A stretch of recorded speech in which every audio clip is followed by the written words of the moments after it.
Hi, I'm Joe Saunders of Miniature Landscape Hobbies, and in this episode, we're going to build my favorite Cambodian restaurant that I've never actually been to.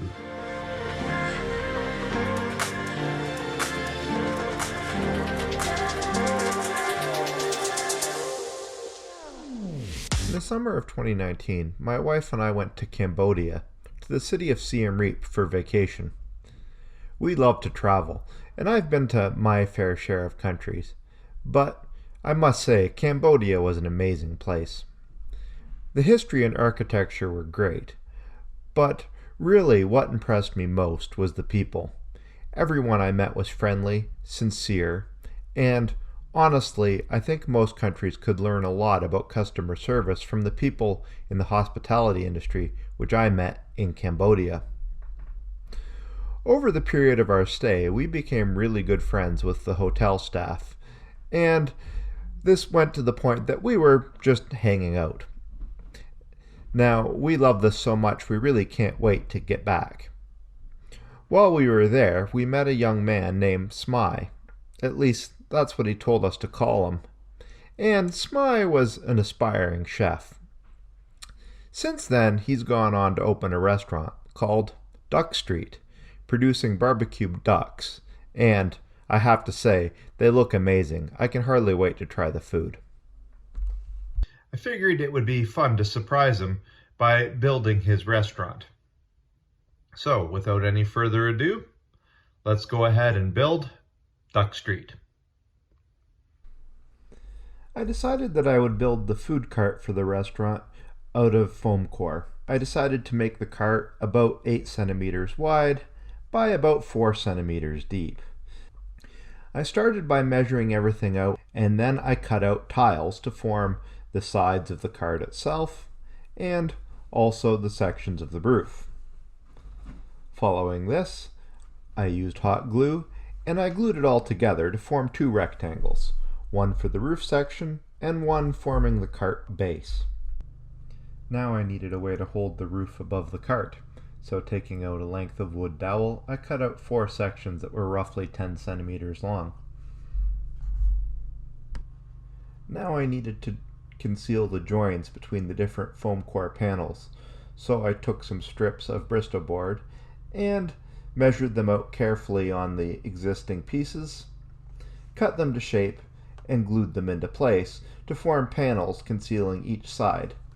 I left the sides that would be covered in logos or signage blank though.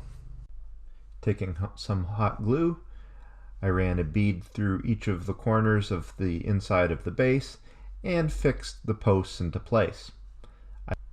Locating 4 spare wheels from an old model kit that I had kicking around in my bits box, I hot glued them into place on the bottom to form casters for the base of the food cart. At this point, the frame of the Duck Street cart was finished, but it was looking a little slab-sided and plain. So I got out some thick card and cut it into shapes, forming 2 squares to make doors for the storage cabinet at the back, and a couple shapes to go on the roof so that the top wasn't just flat. Using my pin vise, I went ahead and drilled 2 holes into the doors, and cutting 2 paper clips to the right length, glued them into place to form door handles. Going back to my bits box, I found some old plastic parts left over from other model kits that looked like vent covers and lights, so using hot glue I fixed those into place to continue to add visual interest to the outside of the cart itself. Smey has quite a bit of seating spaced out around Duck Street in the form of blue and red plastic chairs. I didn't really feel like getting out the matchsticks and the popsicle sticks to build those myself, so I found a file for something similar on Thingiverse and printed it off on my 3D printer. I prepared the chairs according to the instructions that came with the printer, cleaned them up, cut them off the supports, and then I set them out in the sun to cure. I needed a base to mount the food cart on, so I grabbed a cut-off rectangle of foam core and drew a 2 centimeter by 2 centimeter gridwork on it to function as stone pavers.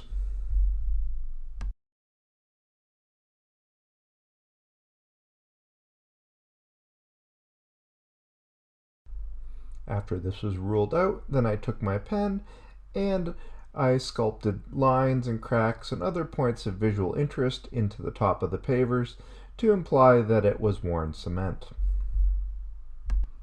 I then followed up by gluing 2 metal pins down into the surface of the base so I could mount the food cart on them.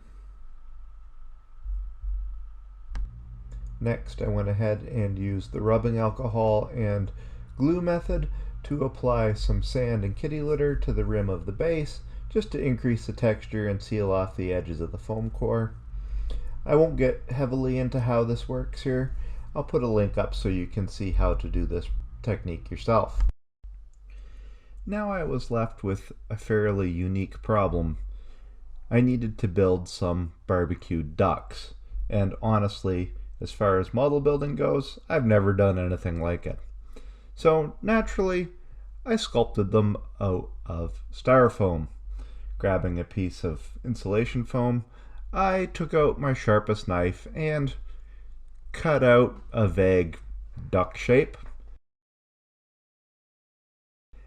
rounded off the corners with a file, and then hung them on some metal hooks I made from pieces of wire. I then glued them to the roof of the cart itself.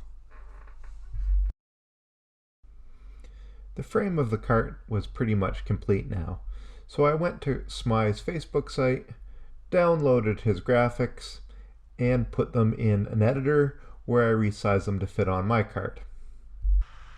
Lastly, I went back to Thingiverse and downloaded some vegetables and some barbecue tools, and then went ahead and prepared those on my 3D printer. And this is where we're going to have to leave it off. I know you're probably eager to see the final outcome. I know I am, but there's still a lot of work to do, and we'll have to see that in another video. Thanks for joining me. I really appreciate all my viewers. Remember to like and subscribe, and if you haven't done so already, press the notification button so you don't have to miss out on our upcoming episodes. Until then, remember to keep building life in miniature.